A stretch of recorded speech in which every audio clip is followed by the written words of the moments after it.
And we're at a township building right here. We are GSA approved. So we're gonna run an AP out here.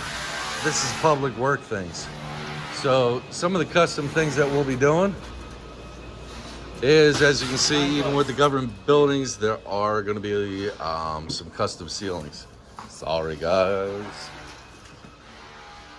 So there's going to be a closed ceiling, so that's always going to be a little bit of a challenge, more time consumption. Yes, it could be the public works, but we want it to be a thing of beauty.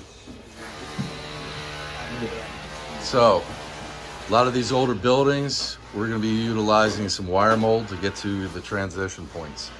Let's show you the rack as we have Matt and Carl and the other Matt. Matt, what's the one thing you love about cabling? Your turn, Matt. My turn. Dirty hands. Dirty hands, I love it. Carl, what's the one good thing that you love about cabling? One good thing. He's got so many, he just can't pick one. Meeting people. Meeting people. Yeah. Meeting Paul Wallace, right? Yeah, and running cable. Ooh, that's nice. Ooh, I almost crashed into a ladder. All right, so we're gonna take a look at this. So a lot of the things are custom. So we're starting out here. There should be a conduit stub in. That's not us, but we're just starting out there. So we're gonna take a paddle bit, make an entry point that's worthy.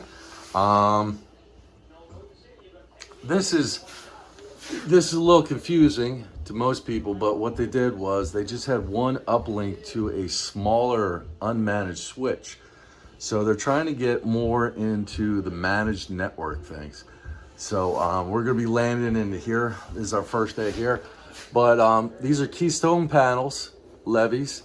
So we're gonna be kind of tightening up things. And you can see, that's not what we call a service coil in the business. So, ooch. Okay. So, ooch. Does anybody notice that kind of termination? Ooch, ooch. Can I get it close? So we're going to come in here and do a thing of beauty. But anyway, I just wanted to showcase the fact that we do government buildings, everything. So, and again, with closed ceilings, you have to have a conversation with your customers. Anyway, I talk too much, but I got a lot of joy because we love what we're doing. Call us in the Philadelphia or New Jersey area, 215-901-0053.